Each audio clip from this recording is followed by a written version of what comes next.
Hey, greetings and salutations, folks. I am Pops, and this is a very impromptu stream to run down some different news stories and get caught up with some stuff and just kind of open the door to chat with you. Agent Atwood, he was more of a gamer than I am. However, he is talking about popping in here and joining me, talking about some of this stuff with us. So that'll be kind of fun. Should be here a little bit later. We'll get through that. I want to also just say thank you to everybody. I really haven't just done that. Really just said, thank you to everybody for all the support that I've had. I mean, it's kind of been like super, super crazy lately. The growth of the channel, the interaction of the channel, those kinds of things. Obviously, you guys can see I've crossed 1,000 subs already. I'm about halfway through to the hours, and just really want to do that. Adega Outlaw, how are you, my friend? I have ordered 2 copies of your book. I am so thrilled. I will definitely want to reach out to you. We can spend some time plugging your book and talking about it once I have it. I'm looking forward to it. I'm all about independent content right now. I've been worked with mainstream. I have like a book review history that is one that drives my wife crazy, because all you have to do is start reviewing mainstream books and they'll just start sending them to you even if you don't ask for them. So one of the famous stories, I came home from the day job and there's like a stack of like 7 books on the counter. He's like, "Why did you have all these books?" And I'm looking at them and I'm like, I have no idea. No idea. I didn't even want to read like half of them. Like one was like, I don't know if it was like, I don't know, a feminist cooking book and just all sorts of things. These publishers just are dying for press and people that will give them a fair shake. And I won't do a review if I don't read it. I won't fake it, because I had a book recently earlier this year that I wanted to read. I got through a good third of it, and then that's when I got COVID.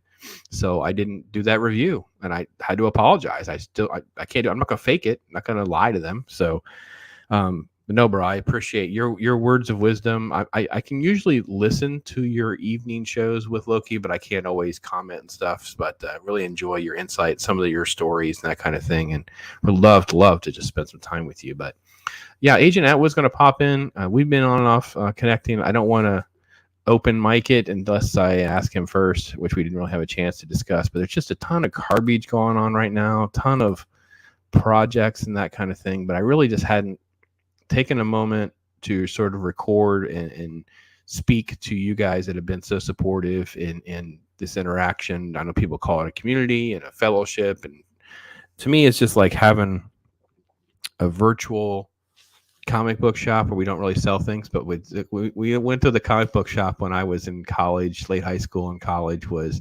they had a little bit of everything, right? There was gaming stuff, there was comic book stuff, a lot of times they had music. They had figures and models and just DVDs and well, there wasn't DVDs back then, just like a VHS stuff and things like that. But it was just all under one roof. And that's why I've interacted with so many different people and really enjoying it so much, because it's just a lot of what I really was at the peak of what I really enjoyed. So, but anyway, yeah, listen, yeah, keep me posted on opportunities there. I'll reach out to Adega Outlaw, because I definitely want to have him on to talk about that, because it's a lot. I wrote a novel myself one time, not something I plug, with your editing nightmare.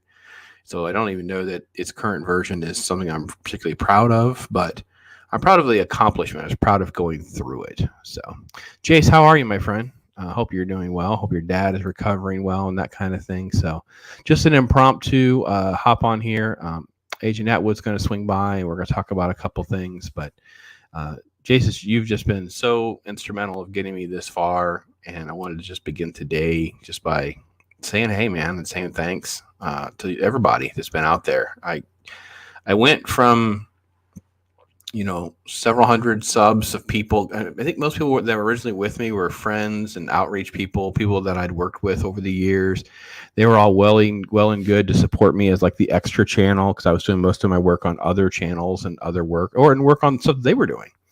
And then when I turned Pops on sort of for real, the idea of me doing live streaming or whatever, a lot of them just they're just not into that, or I haven't really connected enough with them. I don't know what to expect. I kind of didn't didn't know. It just didn't grow. And I get a few here and there, but over that, like the end of 2021 and into 2022, I couldn't do anything consistent. I just couldn't break away from the day job stuff. A lot of limitations, a lot of struggles. And then after the COVID thing that happened, I was just like, you know what, just forget it. This is what I'm going to do. This is how I'm going to structure my schedule. Today's been screwy. I've gone through some medical stuff for the last couple months. That's not related to COVID. I should say that, obviously. So it's a lot of doctor's appointments and a lot of reshuffling and things like that. So, but yeah, Daryl, hey man, how you doing, buddy? Also very supportive, man. Thanks for having me on BackTube a couple of times and just open arms and just getting me to where I'm at. So before I got into the content, Agent Atwood was going to join me and whatever. We're going to talk about some stuff, but just want to say thanks to everything. So, hey man, you're a good man. Happy you're part of the family that we have. Yeah, thank you so much. So I appreciate it. And I'll be honest, man, it's so cool to get to interact and talk with folks that have similar interests. Like that's just the one thing that I just want to be me and talk about this stuff. It's not always things that I'm interested in, but I can still support people because I understand that the interaction is very important. It's not only important to you to encourage a content creator, it's also important to the algorithm and how the system is built, right? And I know that this sounds something that, you hear people, like, sub and pound the buttons and okay, yeah, but that is how the system works. And I also think it's good for you. It's good for your health when you do something and you see, I got a couple likes, I've seen some people popping in, I've seen some comments, that kind of thing. So, thank you, Jason. Thank you so much, bro. And love all the work that you've been doing, man. So proud of you. Man, dude's so young. He's gotten so far so fast. It's just impressive. I wish I had been able to have access to this kind of technology. Because I went to college. I had a minor. My intent was a minor in film, and that's where I learned to do a lot of types of writing. So I have a science background. So science writing is a certain structure. Then writing for film or theater, screenplays, those kinds of things. It's just all different formatting, different structures, different story structures, those kinds of things. And the school changed midstream on me. Film school moved to a different school. They ended their program, and the only one that was close, I'd have to change school. I'd have to uproot everything. And I was like, oh my gosh, that didn't work. So I ended up minoring in theater, which I did. Basically was no writing. It was more of like physical on hand stuff for me. I'm not really a performer per se. I did a couple of things, but very minor, not something I enjoyed doing. Definitely didn't enjoy doing it live. Really would have enjoyed it more in front of a camera, which is what I did as a hobby. We had a VHS machine. I had access to some editing equipment through a job that I had because I had like 2 or 3 different jobs in college and just loved being a creative.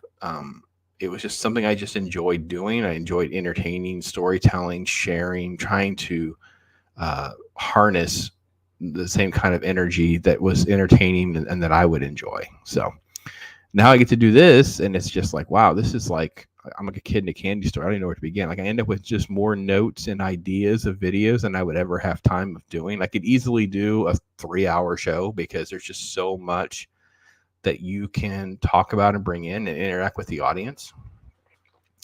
I know you guys might think I'm crazy, and maybe you guys can tell me if you're still listening. Do you think it'd be cool, like say, all right, if open mic, but you come in for like a comment or a segment, and then we talk about it? 'Cause that's like a radio show works. Like I know that's the very unorthodox approach to people doing it that way.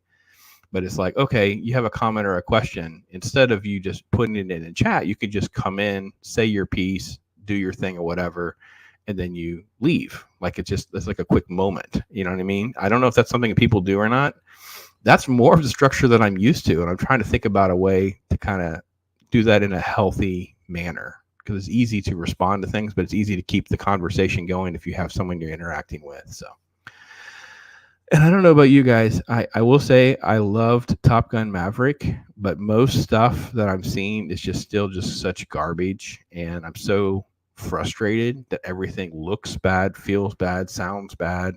Obviously the Disney Star Wars stuff has been terrible for me. Just Obi-Wan's breaking my heart. This Marvel is just like this juvenile, generic TV 9-year-old content.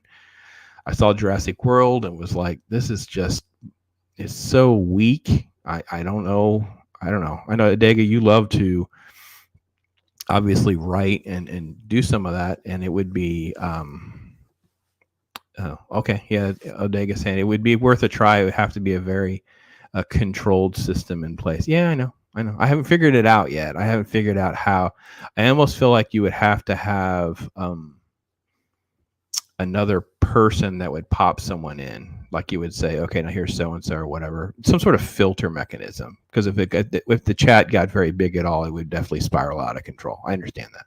It's already hard. I've already said I did like a news panel show.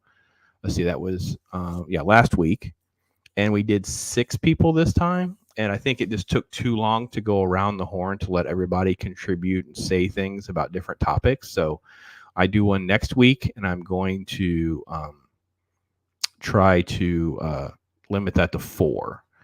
But yeah, Dig, I would need a screener of some kind, a screener mechanism of some kind. So yeah, it would be something I would be open to doing. It would just be a way of trying to figure that out. But that was a lot, and that's kind of how a radio show works. Usually get a screener who kind of tells the host what to expect. But I got to be honest, man, I've been on like there was one guy.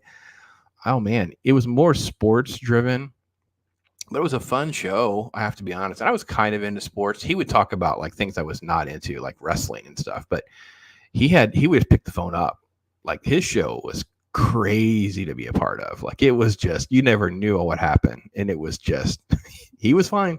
You just knew you couldn't curse and stuff. They had a delay so they could drop people, but you could just imagine people coming in, and there would be like inside jokes that people would just call in, and it'd be like calling Loki's show, and just to pick up the phone, just go skull, and they hang up the phone. It would just be like stuff like that. It was just crazy. But I got to be honest, for drive time radio, it was kind of fun, and it kind of worked. I think he didn't focus on enough substance, like enough interesting things to keep the interesting part of their listeners together, and it didn't last more than a couple years, but it was quite an experience. I tell you that. I learned a lot. I learned a lot about the craziness that's in the world. I also learned a lot when you would have, because radio brings out like the crazies. Movie screenings does as well. Movie screenings is also a sea of the crazy people. And they would do radio stuff. It would be like when you go on location somewhere and they be doing giveaways or things like that, you have just freaky crazy people. And you have people who don't listen to your show. You're like, how on earth did you even find out we were here? And then movie screening stuff, you're just, you get everything. People are just always mad. So it was a little strange. So hey, Ryan Roger Hathay, Mr. Dr. Professor himself is here. So that's awesome. So, but Agent Atwood said he'd swing by. We would, I've put off trying to connect with it. We cannot get our schedules to align. And then I didn't feel good. We were going to do this a couple hours ago, and I had a raging headache, and I have an interview tonight that I really want to try to make sure I spend some time with, because I didn't really get through all the stuff I wanted to with him last time. And his name is James Mealy. And I hate to kind of feel like I'm overlapping with Adega and Loki, because I think we're going to run probably close to 7. They start around that time. But James is an interesting character. He does not understand sort of how to overlap his efforts on YouTube with Twitter and other social media. He only does very limited things. And he's into like selling and collecting comic book art. And let me tell you what, it's a lot more feasible to get some of this stuff than it used to be. Like, it is a very interesting market that's not well known or talked about. I'm very fascinated. He sent me some examples and stuff. He's gave us permission to show some photos and some different things that we didn't have last time. So I'm very interested to get to that. So, all right. So some of the topics that we kind of have on the table was the fact, and I'll start with this first one. He should be here any minute, and we'll jump right into it. So let me make sure I got it opening while we're chatting through. Black Adam, I guess, is right around the corner. I don't know. I don't quite understand where anything that has to do with the WB and Discovery is. Like, to me, it all just seems like a big mess. Gotham Knights as well is moving forward, and it's like, None of these characters have anything to do with the Gotham Knights comic book or the popular characters that are in there, so I have no idea why they think there would be mass appeal for that. And then, I mean, I if you've watched my other video, I don't understand the prey predator nonsense. I've written about that when it first dropped. Did a video on it. I just can't believe it. So listen. So what is Mexican Iron Man? Yeah, you're right. I can't wait to see a 100 Native American actress recruit a female predator to join forces and fight the oppressive white invading patriarchy forced on the native plains. Laugh out loud. Yes, I actually first called this my article. I don't think if it stayed in the title or if it got changed. I'd have to find it. But I called it Amber vs. Predator because that's the actress's first name was Amber, and I called it Amber vs. Predator, and I had a picture of her in Legion because she's this little tiny lady. And I thought to myself, that's just one of the most absurd thing.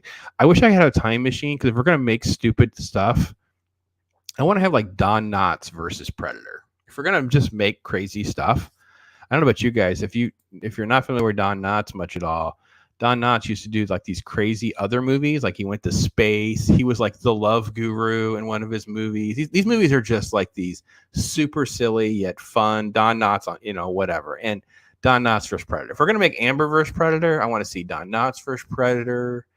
I want to see maybe who would be a great like a female that would be. I don't have to think of something. So, all right, Ryan. I am the doctor of the fellowship. I've gained tenure at the University of Phoenix in Arizona, and I had all to do with giving them my credit card information. I bet, brother.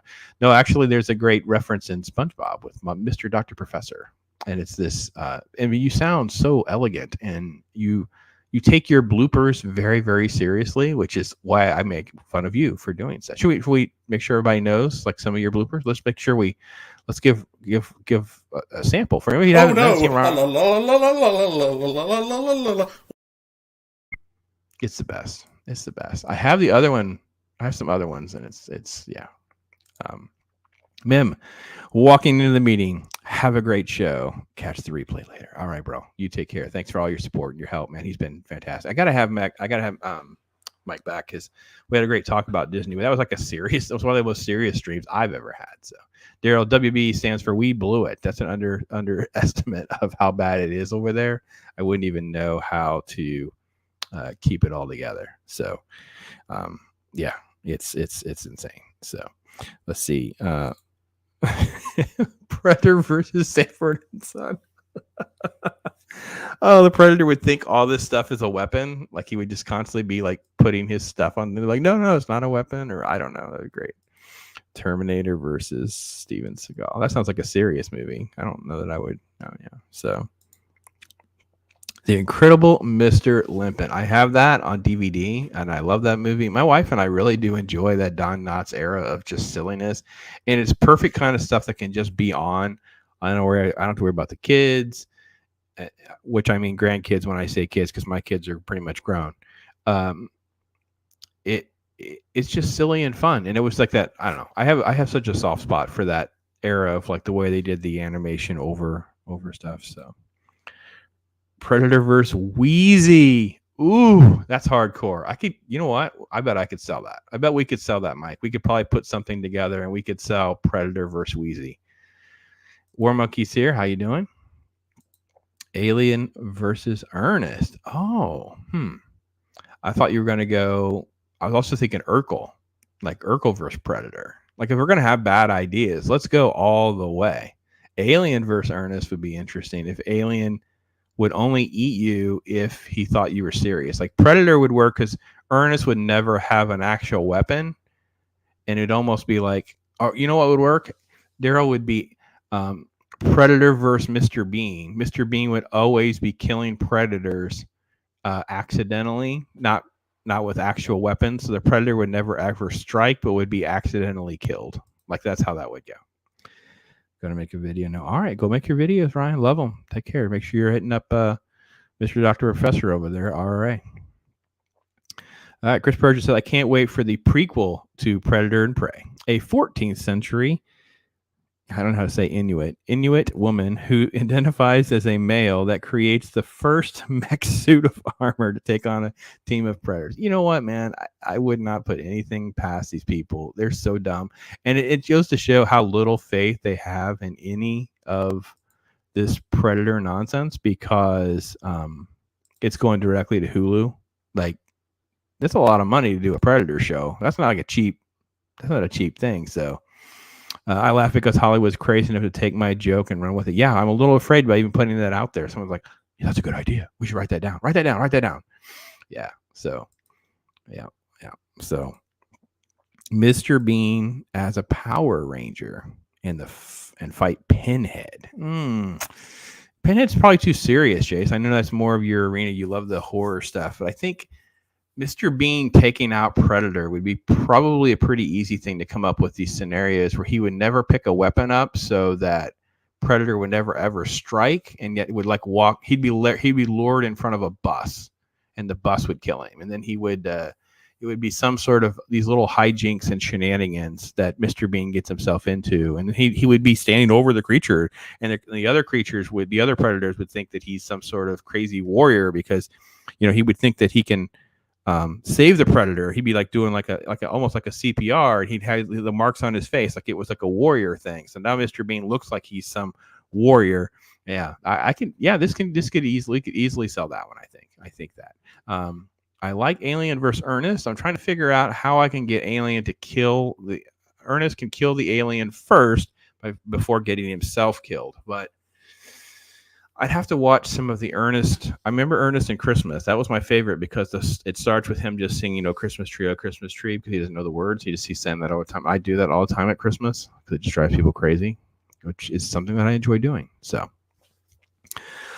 all this bad writing is the result of hiring diversity and inclusion instead of qualified people. Let me add one more comma to your list. Yes, but you also have to make sure they don't have any life experience, Daryl. They can't have any life experiences. So if you go back to like vintage comic book era stuff, you're talking about war veterans. I know when I interviewed Mike Vosberg, he talked a lot about he was more successful, he feels, because of his English degree, literature, teaching. He understood more about story structure, talent, good writing and stuff like that, like how to tell a story, than he did a lot of the other comic book writers. So I think that's it. It's like, yeah, you're right. So diversity hires, we have to diversity, inclusion, and equity instead of qualified people. But it's also like the people that die also have to not have any life experience. So, and know what I mean, Vern? I wonder how many people would get that. There should be I'm surprised there's not like a second generation of that guy. He was so good. It was silly. So yeah, exactly. No life experience. So, all right. So let me get to, we're at 3:30. Let me get to sharing this just so we can have it up, because I can always sort of like restart when he can pop in. So let me give an example. I was just so frustrated. I'm not saying I'm a big Black Adam fan, because I'm not. I'm going to be honest with you guys. I really don't care. Black Adam, I was never to Shazam. I was really not into Shazam. I enjoyed Shazam, the movie that they did with Zachary Levi. Zachary Levy? Does he pronounce it Levy or Levi? Anyway.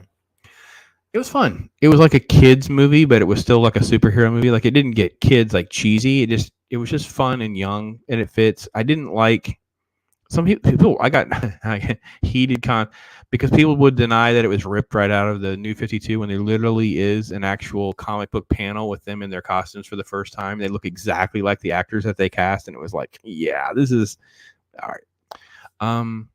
But the fact that we didn't set Black Adam up and we're treating him as almost like an anti-hero or whatever, like no one cares. No one cares. And the poor Rock, he's been tied to this thing for years. He at some point, does he want to just be over it? I don't know if you guys can even hear it or not, or if it even matters.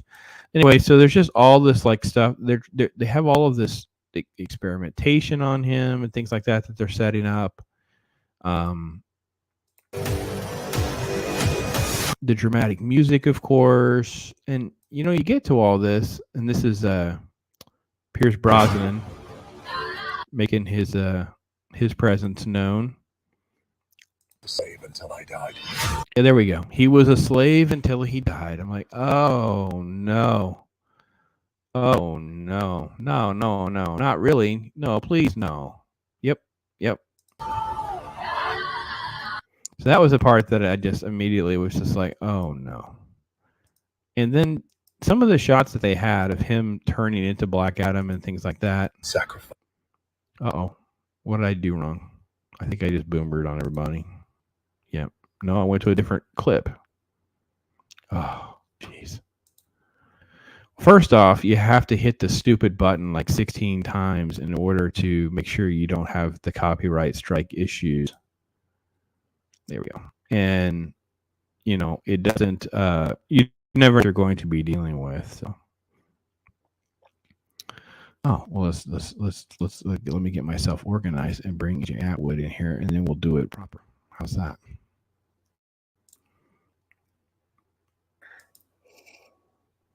Hello there. How are you, my friend? I'm doing well. How are you? Can you hear me? Yeah, I can hear you. I'm awesome, man. I'm glad we're able to schedules to line up and be able to chit chat, talk about a few things together. And I know I'm not totally into gaming. It's kind of what you're really, really into. Trying to figure some of that out. But yeah, thanks for let's do something together. I'm into a lot of things. Sure. I'm into a lot of different things.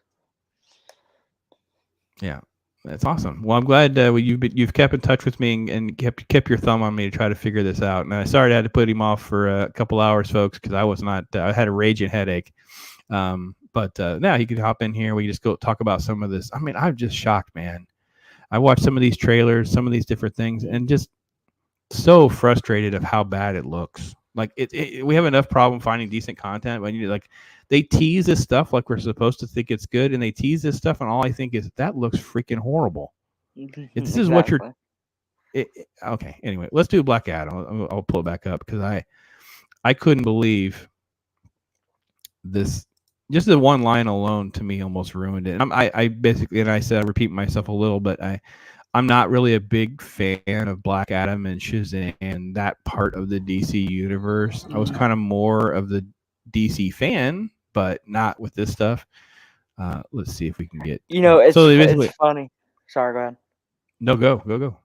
So today they're doing this event called Summer Game Fest, and they were just showing this trailer there, and they announced around December of last year that they're coming out with the Wonder Woman video game. So I thought maybe they're just going to show this and then they're going to show off that. Well, when I was watching the trailer, I thought, oh my gosh, this is so bad. Like I think Dwayne The Rock Johnson is Black Adam. At first, I thought, okay, this is going to be weird. But then I was like, okay, this will be good. And then I saw this trailer. Well, I'm not going to discount him being decent as Black Adam. I think that this actually would play well opposite Zachary Levi's Shazam, because he's he's bulked up. He looks like a bigger guy, but he's also even though he's the child of man's body, he still is played very childish. So next to someone like The Rock, it's going to play well because he's not even going to know how to take this seriously. The problem is what the tease is it's just so cringy bad. Like, you got all this nonsense in the beginning. What have your powers ever given to you? I don't know. It's literally like the sympathetic anti-hero. Like, you went through all this trouble with your powers. Where did it get you? And then they cut to this scene, and we get into here, and I'm like, oh no. When I was a slave, and it was like, oh no. No. Yeah, go ahead. I couldn't believe, for the longest time, this is going to be a shock to most people, but I am a somewhat of a comic fan, but I didn't even know that Black Adam was an anti-hero. I always thought he was a villain because I really only really pay attention to him in the Injustice games, if anybody, or the comics, if anybody's familiar with that. And outside of that, and hey, Daryl, and outside of that, and some of the animated movies, that's all I know. I've always seen him as a villain. I think he is pretty much a villain. Most, you know how Magneto is really a villain, but the way they have adapted him to film, they kind of create him as an anti-hero. But even in the comics, when he'll work with the X-Men or work with Professor X, it's always with a alternative motive. It's only out of necessity that he'll tolerate the people that don't agree with him. Yeah, and you see, like a character, like an anti-hero, like Deadpool. I've actually seen him on both sides of the Yeah, card. right. Where Black Adam, I've only really related to him as a villain. I've never really seen him as a hero, really. Yeah. Jay says hey as well. Jace Fox is here. He says hey. So hey to him. Jay Fox. I really agree. I really don't understand how a character that is really DC has so few decent villains. Why we would bother trying to have this sort of sympathetic tone with everything? Well, I This is think that. Yeah. that whole slave thing, I think that actually is a part of his backstory. I don't think Sure. that they were just trying to come up with stuff, but I just the way they're doing it is ugh. Yeah. I saw the different scenes. You know, he loses his son and all of that, and then you get to him when he arrives in our sort of time and space, and he's just so powerful. Like it's evil Superman, right? I mean, he's basically evil Superman. So how on earth? I don't know that scene. I again not gonna. Maybe you know from the game. Is he able to do that? Is that something that's very common with his powers? Is to do that? I did not know that was a thing. I was like, what on earth? with Shazam, and Shazam was kind of put into the Justice League because they saw him as a Superman character, but they saw as if a character to keep Superman in check, basically. Whereas Yep. if Superman kind of did go rogue, like in Injustice, he could kind of use his magic powers to kind of push him back. Fair enough. And So Kingdom Come is a great comic book. I highly recommend. If anybody can you can get a cheap graphic novel copy of Kingdom Come, and they have Shazam, the same sort of great dynamics in Kingdom Come. So not very many that I can just super highly recommend. It's a little bit older school. Definitely predates Injustice. But yeah, if you wanted a cheap comic book that deals with some of that stuff a little bit of what I think they were trying to go for, but that never got into the Black Adam as much. Yeah. This is where, to me, it went off the rails. Was once we got to these scenes, where we got this shot of a Hawkman, which we've seen a few times. Some of the other this is the Justice Society. We've not been introduced to any of these people, so how on earth we're supposed to believe they have the ability to introduce these other characters? We get another shot of Pierce Brosnan. I didn't think the CGI and stuff looked terrible. I don't know. Aesthetically, I just didn't care for it. So two things I do want to mention now that you mentioned that. But first of all, whenever I think Black Adam, I don't really like the character because I feel like he's just been there. Like just to create a guy for Shazam. Like, Batman's got Joker, Superman's got Lex Luthor or Brainiac, but they just kind of wanted to throw a guy in there for Shazam because he didn't have a real villain. But I feel like he does have good potential, and I feel like they could use him, but I just don't think they've really used him well enough to get to show him off.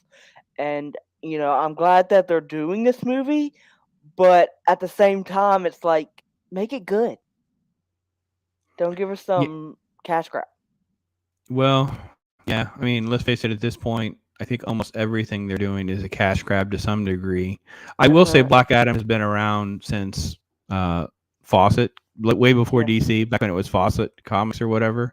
And there's a lot of ties to him basically being the non-good wizard powers Egyptian stuff. It's all tied to the same stuff we saw with Shazam.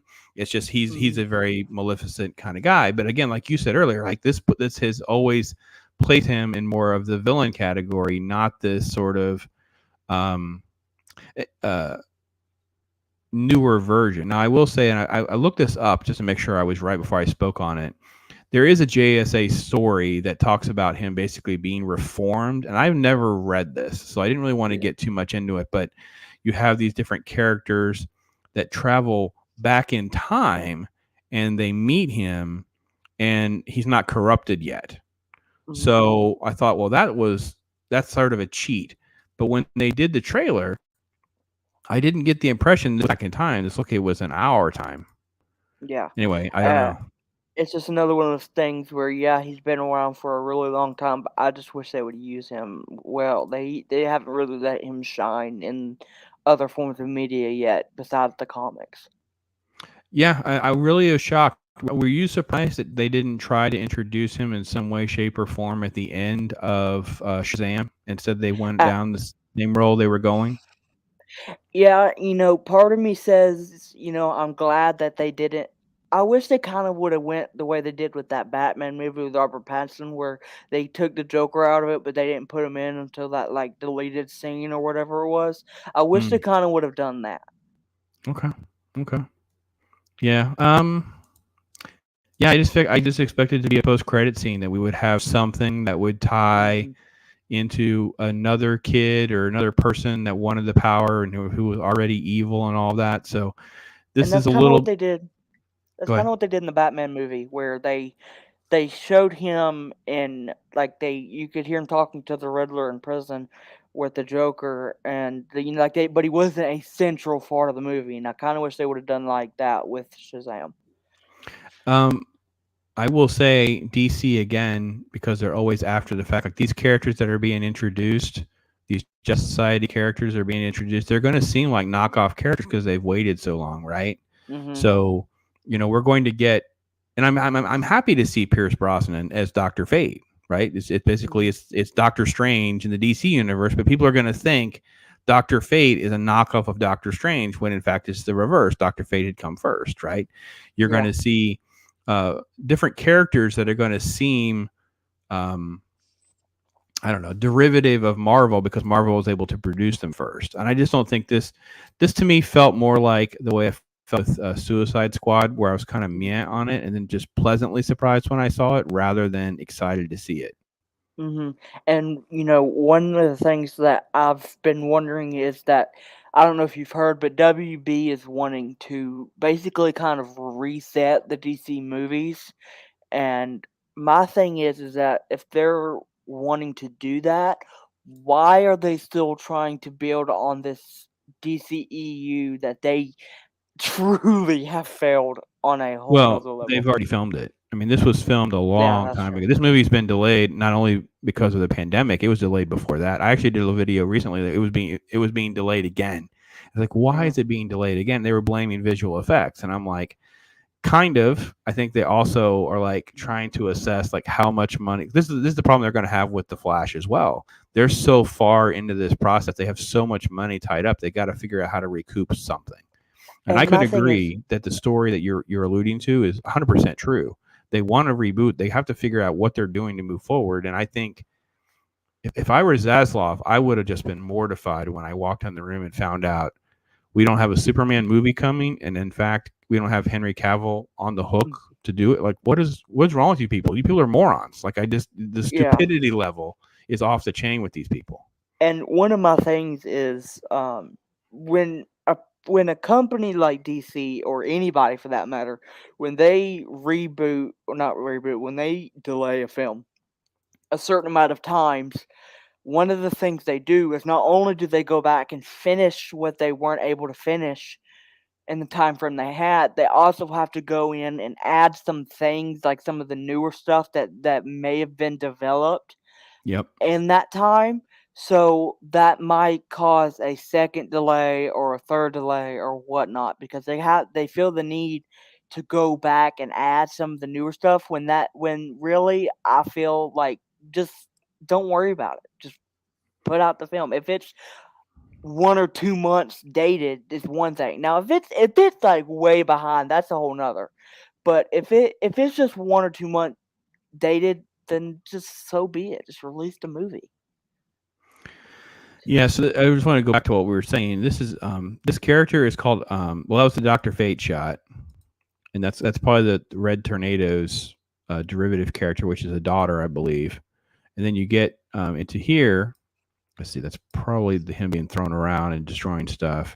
I must have not went far enough, but there was a shot of the big guy, Atom Smasher. Yeah, right there. So this is Atom Smasher, and literally, I wanted to pull up another one to make sure I quote it properly because I haven't read this stuff in a long time.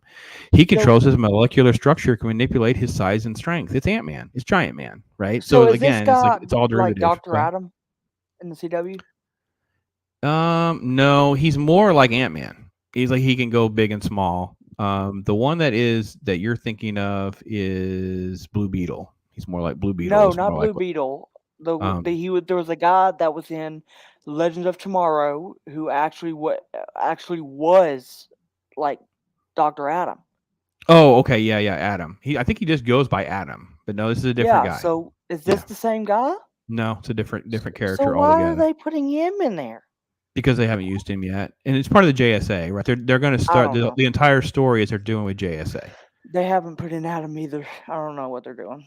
So, I think I'm going to get through a couple more shots of this trailer.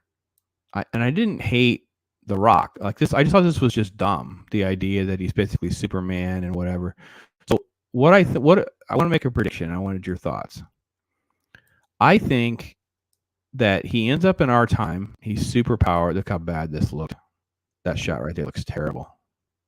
Anyway, I think he ends up in our time and he's out of control and they don't know how to deal with it. And then we may have the JSA going back in time and trying to figure it out, turn him into a decent guy or something. I don't know. Oh my God.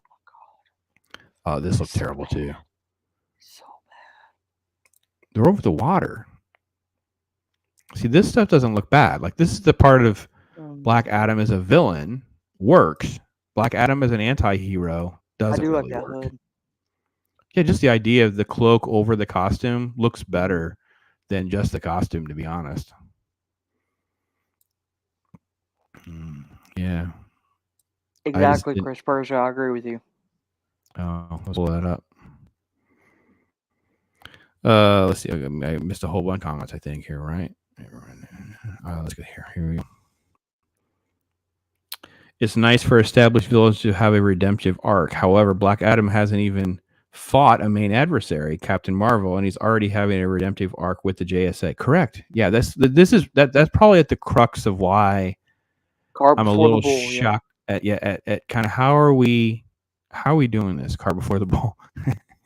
And forget the horse. Yeah, you spent all this time and money delaying this, and it's been such a mess. And now it's like what you're doing is not something I think is what we're going. Yeah, this was what he was saying earlier about Adam. You were about Adam. Ant-Man is the version of Adam. Yeah, but Adam sure is kind of a derivative of Giant Man too. It's like Adam. Well, hence the name. That Marvel, because Marvel and DC have changed all these characters' backstories and origins so many times. There was a JSA character, so no one bought this Zoa drink because he punching planes. Yeah, awesome one. Awesome one's always bringing it. Awesome one's always bringing it. So, well, listen, I'm not as crazy as I think. I think other people are looking at this going, they don't make things that are. I want to go see it. This was just this cheesy. That's what it was. He's outside the vehicle. And the joke is that they roll the windows up. He catches a missile and blows it up. And some of this stuff could be done well. And I don't know. But it's funny because one of the things that I've always been talking about is, when they had the whole Snyder Cut thing, and then they had they released the 2017 one in the theaters, and Snyder Cut was only on HBO Max. When I saw the Snyder Cut, I was like, why didn't y'all just release this in theaters? And people were saying, oh, because it was too long. It was too long. I'm like, have y'all seen Titanic? That movie is almost 4 hours long. Yeah. And y'all released that, and it won tons of awards. And you can tell by my gray hair. I remember a time that you may not know about, young man. You would go to a theater, and there would actually be an intermission. There was actually an intermission in a movie. So let's imagine Titanic, which is a better example because it actually had a theatrical release. Imagine a break about an hour and a half or, hour and 45 in, and it would stop. and there'd be a quick little bathroom break. And Or the theaters Batman. would staff. They would staff. The Batman is a mess because of the third act. The whole third act needed to be redone. It didn't need to be 3 hours, but an intermission would have helped as well. Because people need to go to the bathroom and you have drinks. They want to. They've lost sight of why that was important back then. It's like if you wanted to make an epic film, that's fine, but you need to sell stuff. You need to keep the theaters in business. So, Fate's helmet. Well, everything's going digital now. Yeah, Fate's helmet is huge and digital for some reason. I think that the helmet size in that shot was really, really strange. Like I didn't quite understand. I'm not sure I can ever find it in these shots. It's a little bit after that plane shot right into here, right? What awesome one said about digital. My thing with it being digital is I don't mind if it's digital, just don't make it look out of place. Everything in this trailer looks out of place. Yeah. Everything looks out of place. Yes, Daryl. Yeah. There it is. Let's go down to the lobby. Yep. Oh, I have that video. Yeah. It doesn't go far. This is a good shot, though. I like the idea of bringing Dr. Fate into all this. They've got to come up with some stuff that's at least a little bit different to make that work. So, yeah.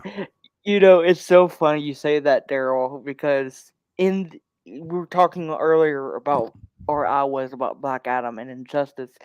It's funny because there's a area in the story where they're outside the theater, and one of the things is when you look inside the theater and you're doing this gameplay, you see that "Let's go to the lobby" video playing.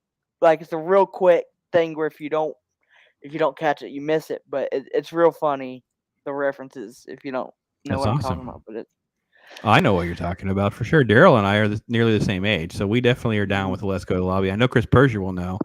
And for those of you that don't know, let's make sure you know. Let's all go to the lobby. Let's all go to the lobby. Let's all go to the lobby to get ourselves a treat. Yeah. In fact, they should bring that clip back. They shouldn't even make a new clip. They should not even make a new clip. So, Chris Persia, home run, baby. Now I need some Twizzlers. Yes. Yes, Chris Persia. Old school candy. It's the way to go. I went to Walmart yesterday and they got Hershey flavored Twizzlers now. Hershey's like chocolate? Yeah. Ooh, I could be down. I'm not a big fan of licorice, so I don't really eat Twizzlers very often. But you start making them like actual, I could be down with something like that. Maybe, yeah. Black Hawkman's been done though, so I mean, I'm not going to dog them for that. I know it feels a little, again, because they have all this CW content. Anytime they create stuff that doesn't align, the audiences get confused and they react whatever. And I don't know. Will the Shazam family be in this film? I will doubt it. I will say this is what they should have done was set him up, and then they could have had Shazam / Black Adam, because it should have been just called like I hate a numerical name, so it shouldn't have been called Shazam 2. It should have just been Shazam : The Rise of Black Adam or something like that. You could have had the history of Black Adam, maybe some sort of flashbacks to a JSA that failed, and now Shazam has to face him. And so I don't know. Kind of like how they're doing with that new Minions movie, Minions: The Rise of Gru, whatever. It's almost like when there's obvious directions of things that make sense, they go off and do some other crazy nonsense that doesn't work. And then whenever there's, I don't know, they freaking know. So now I want popcorn. I went to the movies the other day and watched that new Top Gun movie. It was actually really good. I mentioned earlier, and I too, is freaking great. Jim Neighbors to reprise Shazam. I saw that movie and I was like, oh man, this is Top Gun and this is what we want. Oh, Maverick was freaking great. Yeah, I want to go see it. This? I want to give it another go around in like an IMAX auditorium. You know, it's funny because it's Paramount. So when I saw it, I was like, Paramount, why couldn't you do this with Halo? Oh no! I can make it even worse for you. There's a TV show on the Paramount Plus app called The Offer, and it's based on Hollywood when they were making The Godfather, and it's freaking great. And it just made me angry when I realized, why can't you do this? How can your Star Trek? Oh, lost truth. Yeah. How if you can do this, then why is the other stuff so terrible? So, someone says the trailer looks okay to me. It didn't make me want to see it, which is kind of the problem that I'm having with a lot of the content. It's just stuff that's out there, and I think if you're It's like familiar with watching us. the superhero stuff, you might end up being more interested in seeing it than not. I don't know. I don't think there's a lot of mass appeal other than maybe rock fans. So yeah, I don't know. I was a little frustrated when I saw it. Here's the thing I like to tell people. If your trailer is better than your movie, that's saying something. Yeah, that's pretty commonplace. I will say there's a lot of trailers that I stayed completely away from the Jurassic World one because I didn't want anything because I know they were just going to spoil stuff. Yeah. That's just a track Well, record. that's just a movie that's easy to spoil. Yeah, I mean. Yeah, I didn't want anything with that one. So, but Sony really is got a track record of spoiling all their stuff. Like you don't want to see a trailer for a Sony comedy because you'll have 3 or 4 jokes ruined every single time. So I'm a normal with Black Adam, so the trailer looks okay only because of The Rock. Yes. Okay, I'm a normal Black Adam, so the trailer looks okay. Yeah, I mean Black Adam is because of the peaks and valleys with everything. Yeah, the autocorrect is drunk. Yes, I got you, Daryl. Man, I tell you what, autocorrect is freaking poison, man. I hate it. Actually, a lot of times I'm listening to your guys' videos, or if I ever even acknowledge myself being in your chat, I'll listen on my phone, and me trying to make comments on my phone is like freaking. I'd rather give me back my Rubik's. I'll solve the Rubik's Cube. Fighting autocorrect just makes my head hurt. I'll take my Rubik's Cube every single time. So, again, another one. Now, this one, I don't know how any of you can justify how bad the Gotham Knights project seems to me. Oh my gosh! So this is a comic book. Just all this DC stuff from this sort of modern era stuff just seems so strange. So the premise here, we set it all up as basically being just a generic CW show that I don't even know. No one else is. This is not the right thing. This is the cartoon. Why did it prompt me that one? Why did I go back to that one? Oh, it's a gameplay trailer. So that's brand new. There's a brand new Gotham Knights gameplay trailer. That's what that is, featuring Nightwing. Oh, okay. Did not know that's what that was. Sorry, guys. No. Well, there is a Gotham Knights show and game coming out. Yeah, that was what that was for. I'm like, wait a minute, what's happening here? That's not what I was supposed to be seeing. I thought it was just a longer intro. Exactly. Some of them have that. Talk about just again. I think it's been filmed. I think it's been made. They've got to get rid of it.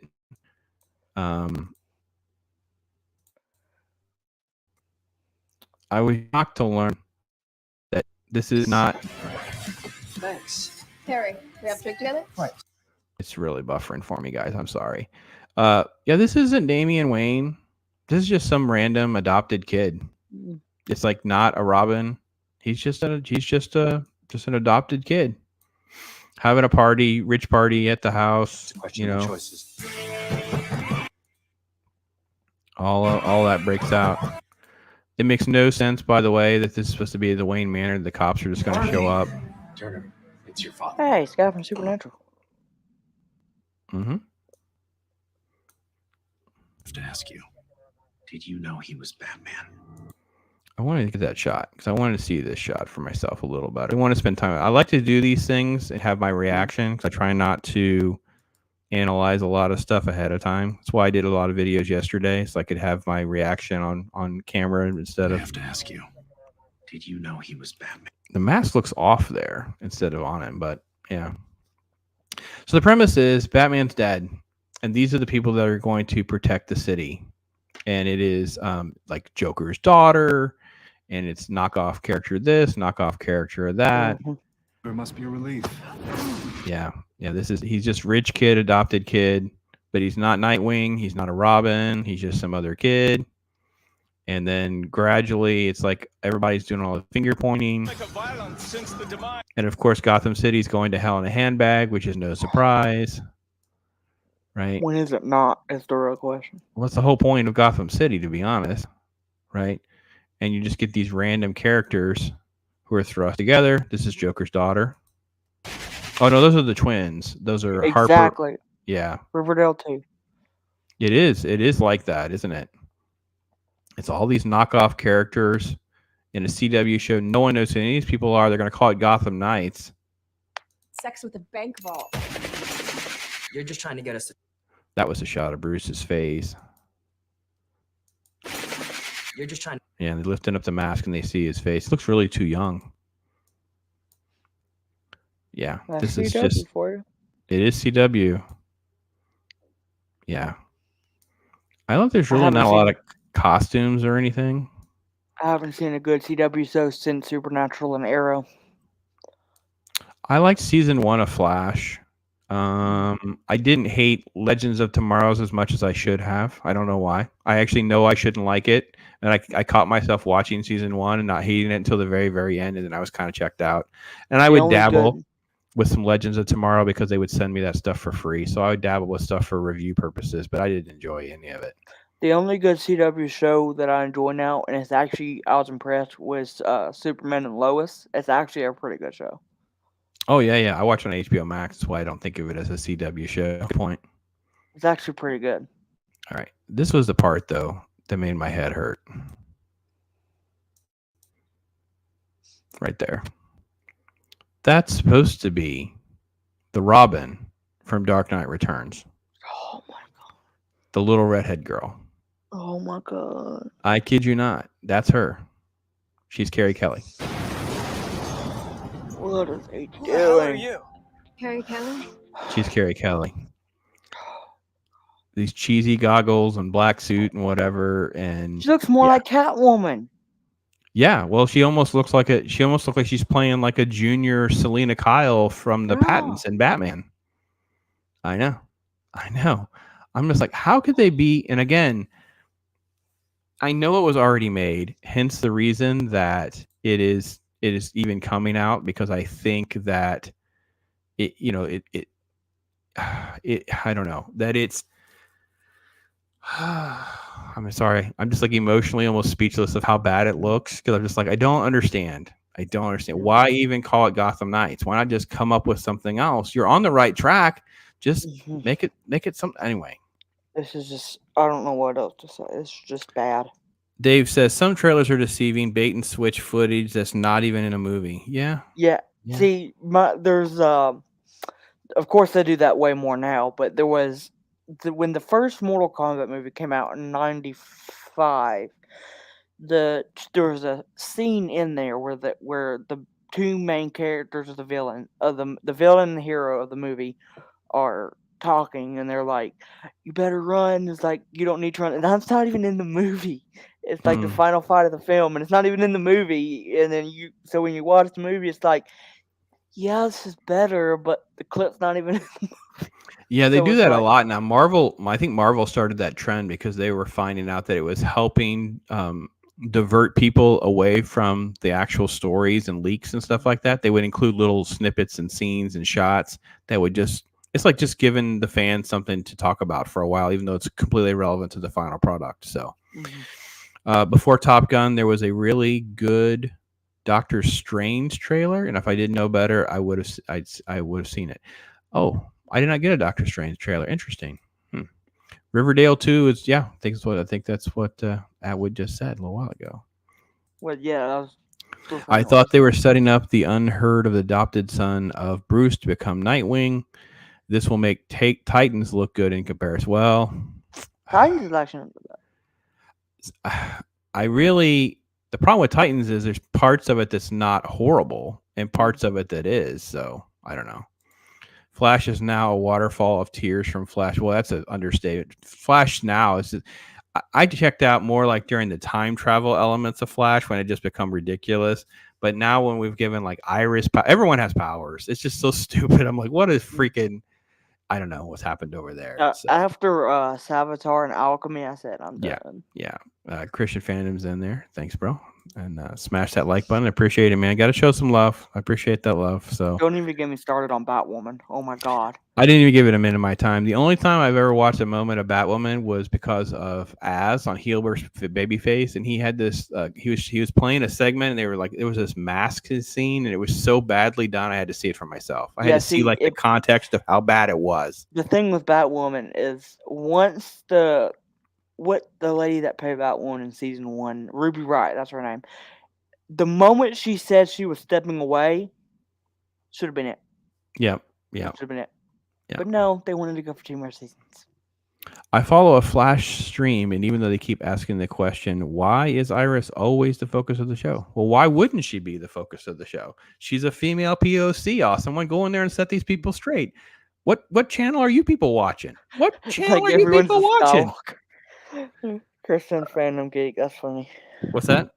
Christian Fandom Geek says it's like everyone's a Skywalker. That's hilarious. Oh, yeah. Another again, Ginger side is real, folks. Ginger lives matter, and Carrie Kelly's been replaced with another POC lady. So, what silliness, Dean? We were just going through. I have to, Dean. I have to release the frustrations and energies, and I don't have time. So if I don't do this today, I'm going to be stuck with my negative emotions of the Gotham Knights trailer and the Black Adam trailer and some of the other stuff that's been out there. Like it looks so bad to me. I don't know why they would want me to watch any of this stuff. So every son of a gun has powers. Yeah, Flash has become absurd because, every single character has had powers or gets powers or whatever. So, and I really tried to like the CWDCU, but I cannot drive the nail far enough into my brain. So yeah, like I said, I like season 1 of Flash. I think is great. Season 1 of Flash is actually very good representation of what reading vintage comic books is like, with different villains coming and going, things like that. Season 1 works pretty well, even though the concept of Team Flash is kind of cringy, but it kind of takes away from how great Barry Allen is a character. But it was tolerable. And for seasons 2 and 3, I lasted okay. But after that, I bailed out.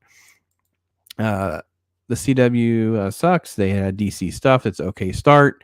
They frack it up with the agenda and the bad stories so much. Oh yeah. And same with Arrow. Like the only issue I had with Arrow was all of the island sub stories. Like they just kept going back and rewriting that story. Like they kept going back to it. But then once you ended up with like every other character was gay and every other character was, it's like, okay, I'm done. So yeah, preach on my friend. Listen, I just got to be me and just talk about it the best I can. And I've been putting off this guy, man. He's been over here wanting to talk to me and hang out with me, and we just couldn't get our schedules to match up, man. So, Christian Fandom Geek, shame on you. No, do not go around asking for Smallville to come back right now. Not in this era of filmmaking. No. Please, no. Oh my God, no. Yeah. Go back and rewatch Smallville, because you've got 3-4 seasons of just gold. And even in its worst, it's better than this stuff now. Please, I have to contradict you. Do not go watch Smallville. Yes, it's okay that it's your show, but don't encourage them to touch it. Please, no. If they brought it back, it would be ruined. Oh, it would be insane. I'm shocked that Lois and Clark's reboot with this whole Superman and Lois thing has been so good. Like, it's just shocking. Mm-hmm. But we'll see. We'll see how it holds up. There's only one show that I actually genuinely am into right now, and it comes on Fox. It's 911. Okay. It's really good. All right. Yeah, Angela Bassett. It's really good. Oh, she's super great. Angela Bassett's super great. So, I saw a trailer for the Supernatural spinoff. It was Riverdale with Demons. Big surprise, right? Started with John Winchester's haircut as a Marine and went down from there.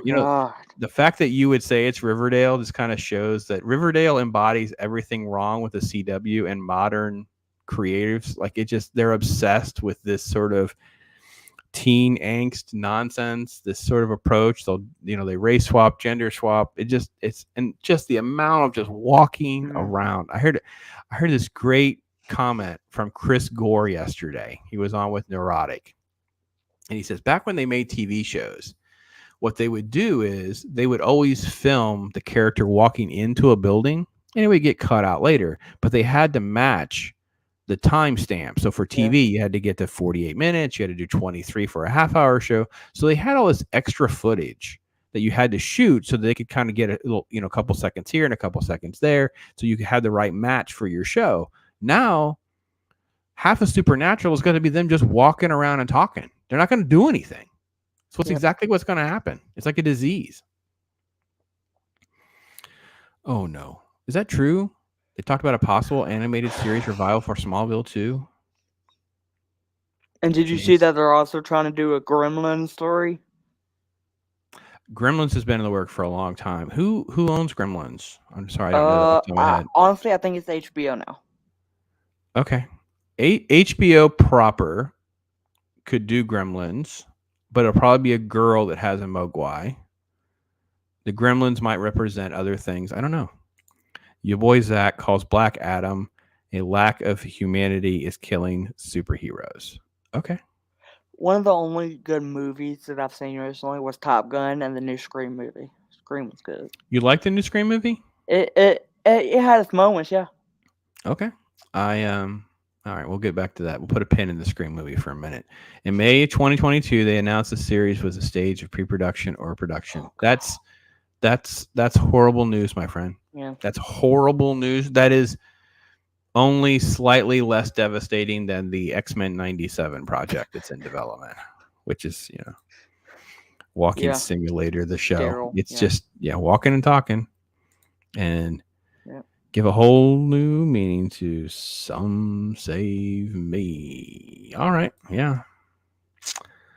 Somebody save me. Yeah, is that Remy Zero, I believe, saying that? Anyway, let's go back to Scream.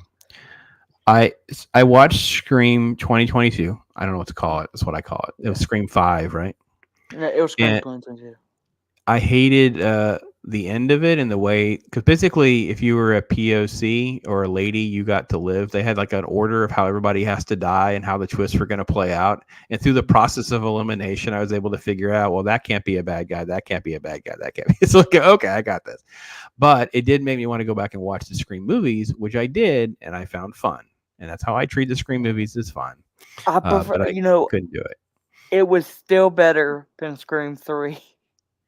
All right, hang on. Jace disagrees with Scream 5. He says it has a bad story. Okay, which one was Scream 3? I'm sorry, I don't know them all. Scream 3 is the one with the bad bangs. Courtney Cox had the horrible looking bangs. Oh, well, I really can't find anything attractive about Courtney Cox. She doesn't do it for me. I'm a Nev Campbell over Courtney Cox person, so that's okay.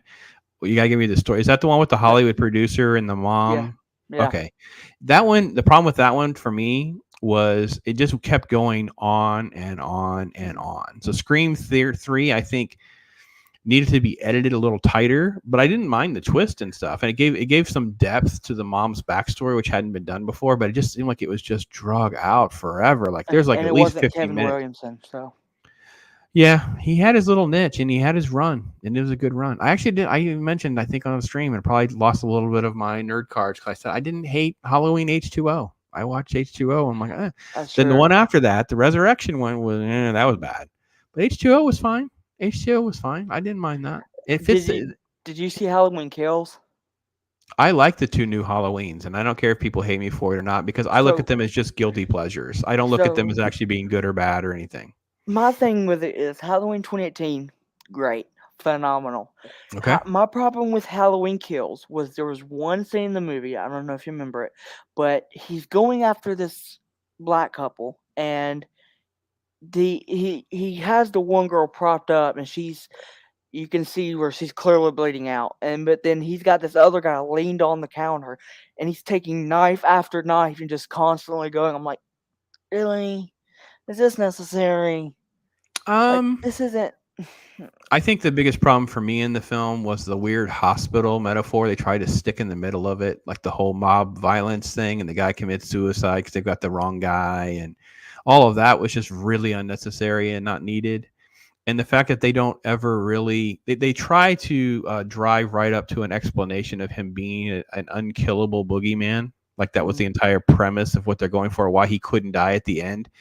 Most normies that saw the movie, because I know a few that saw it, Just didn't get it. Just like I don't understand. Like I don't like what? Evil dies tonight. Yeah, it was like, well, they shot him and stabbed him. He just gets up. I'm like, yeah, he's a boogeyman. He can't be killed. Just the way they handled it. And It's it's yeah, funny. it's because he was still there. Because most of the time when he would get shot or killed or whatever, he would just disappear because he's not actually dead. So it would always allow you to have some suspension of disbelief in your head when they show you things. It's like this is all it is, and you judge it on its merits, which is always going to look dumb because it's a boogeyman story. So I think the bad script, sleep fest. I disagree. I saw disagree. a tweet on Twitter, and it was about John Carpenter. He said, it was just funny the way he worded it, but it was like Halloween Ends will not be the end of the Halloween franchise. And I'm just like, oh my gosh, will y'all just please stop? Well, there's too much money to be made, so I'm going to go on my little soapbox. Like I've had this with artsy people back in like the early 2000s. I mean, it's so ridiculous. On message boards fighting people 2000s. Like, look, as a studio, they own it as a property. They got to figure out how to make money on it. So I'm not. I will understand they are obligated to their shareholders to do some of that. Go ahead and finish your thought. My thing was, and normally I'm not the real speculatory type, but when it said that it's not the end of Halloween, I kind of saw that as, okay, well, maybe it's the end of Michael Myers, and they're going to go back to the Halloween 3 route where they have the different plots. Oh, season of the Witch. Yeah. That movie would have worked if it wasn't called Halloween, though. So that's the problem. So they would have to come up with a way. Because if you follow the Halloween timelines, you have to go, it's like Halloween 1 and 2, and then you have to skip 3, jump down to 4 and 5, and that's its timeline. Then you can do Halloween 1 and 2 to H2O and Resurrection. Mm-hmm. So it's like Halloween is its own little multiverse, like its own little thing. I got to be honest. I just disagree, Jace. I don't consider these Halloween movies worthy of the original. So therefore I can just take them what they are. They're just literally popcorn movies for me. Cheese in the house. The only one that has a chance of standing up to the first Halloween is 2018. I'm sorry, but just can't get quite to the original though. I just can't do it. So, no, I agree, but I'm just saying it's the only one that stands a chance. I think the biggest thing is I'm pretty sure someone double check me in chat if anyone. I don't have a mod for this spontaneous live stream. Check the budget on Halloween. I think it was made for like $1 million or something. Like they had Jamie Lee Curtis went and got her own clothes. Like they went and got her own clothes. I think it was like $800,000, and they had to do some other stuff. They may have run up some of the money with all the re-releases, but originally I think it was only made for hardly anything. Last Marvel show I watched was like a chop suey of mutants and cobbled together storyline. Just cannot remember its name. And it had lasted 2 seasons on Fox. And you are speaking, my friend, I believe, of The Gifted. And The Gifted was this very strange approach that had a lot of good intentions and good moments that were completely muddled and dropped moments later. Okay, so the original budget for the first Halloween is $325,000. Wow, it's even less than I thought it was. That's crazy. I think there is a lot of money that doesn't get included in that because of all the reprints and stuff that's been done over the years. And I think maybe I saw like one of the re-releases and it pushed the money they've spent up to like $1 million or whatever. But no, like Jamie Lee Curtis talked about, like she went and bought her own clothes. I think Friday the 13th was even less. Yeah, maybe. I know even through like Terminator and stuff, these films were basically like they didn't have permits. They were shooting on the fly. I mean, this stuff's crazy. So okay, it was more. It was $550,000.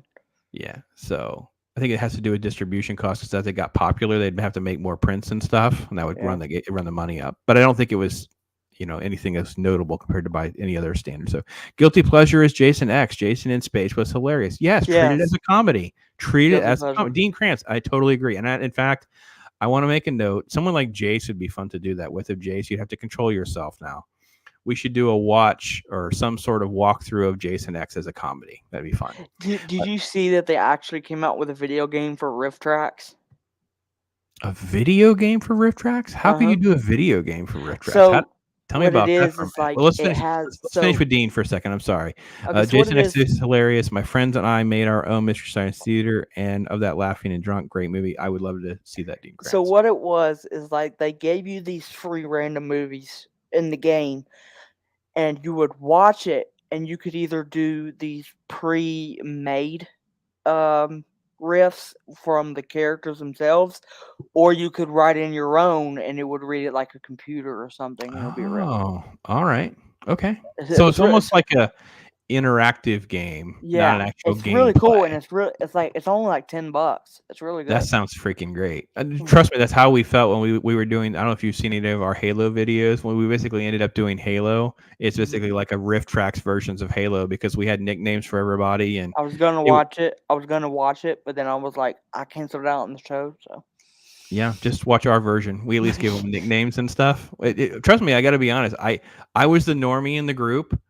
Ironcaster is more of like the even-minded. He's calm. Ryan was in for an episode or two, but Stone Loki is the die-hard Halo fan, and So anyway, Daryl, the Friday Jace the 13th. Jace was first two Halloween movies are the best, and the others were hit and miss for peeps. No, look, I totally understand. Totally understand. Yeah.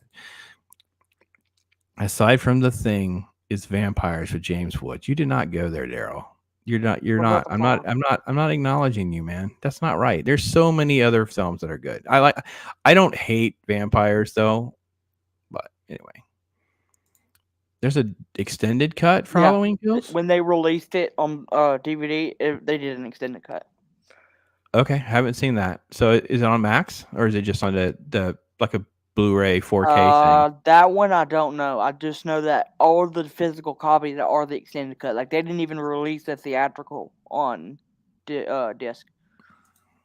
Chris Persia I'm so far behind on chat, so sorry about that, Chris. Yes, you were dead on.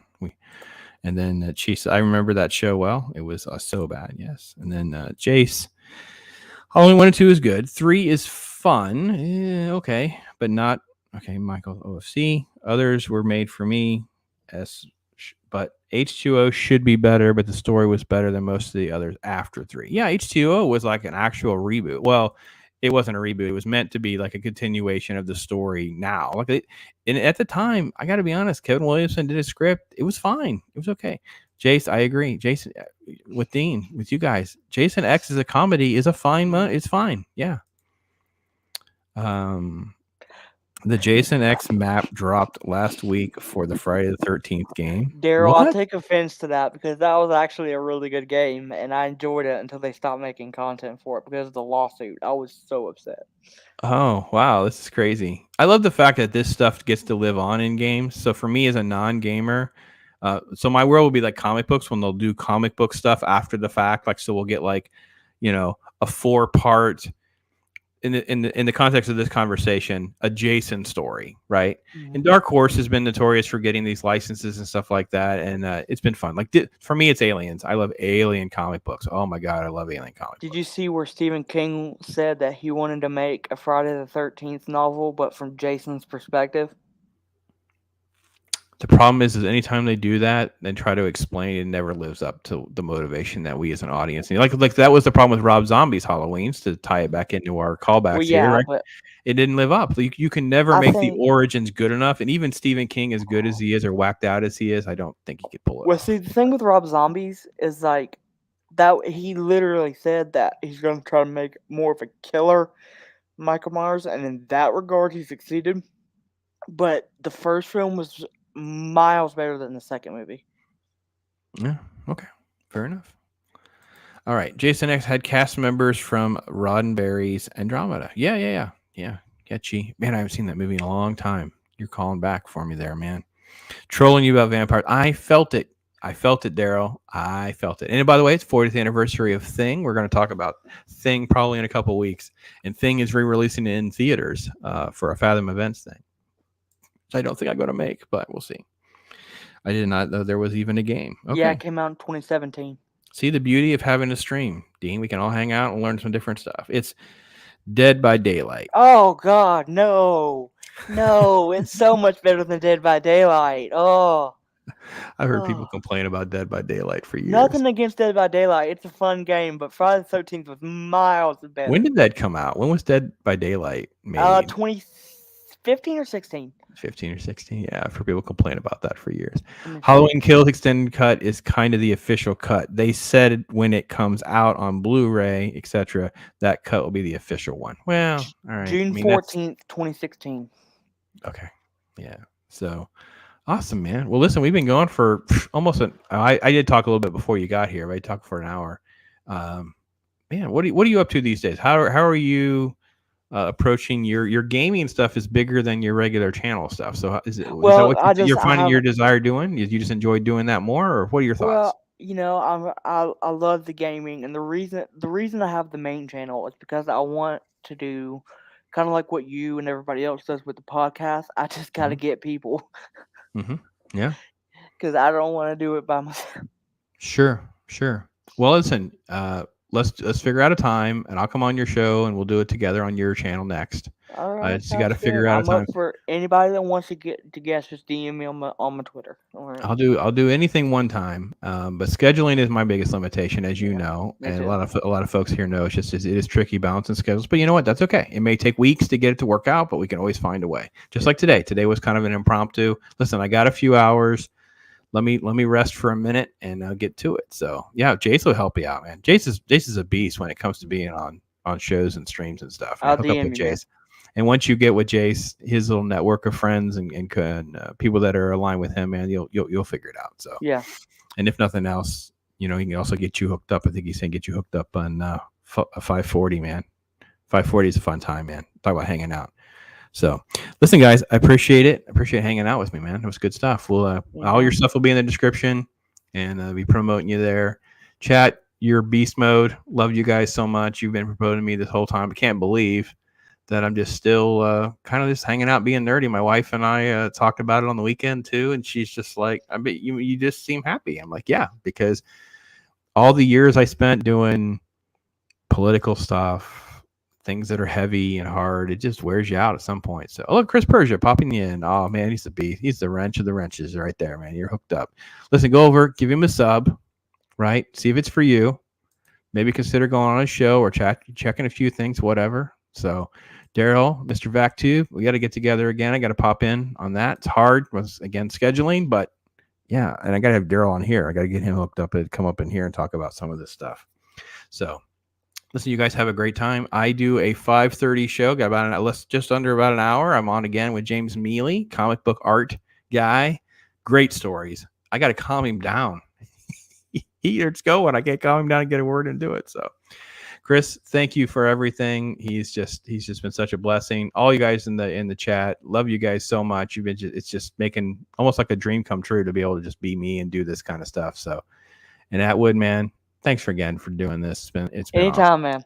It's just been great. So, since we brought it up, it's only. Let's all go to the lobby. Let's all go to the lobby. Let's all go to the lobby to get ourselves a treat. Delicious things to eat.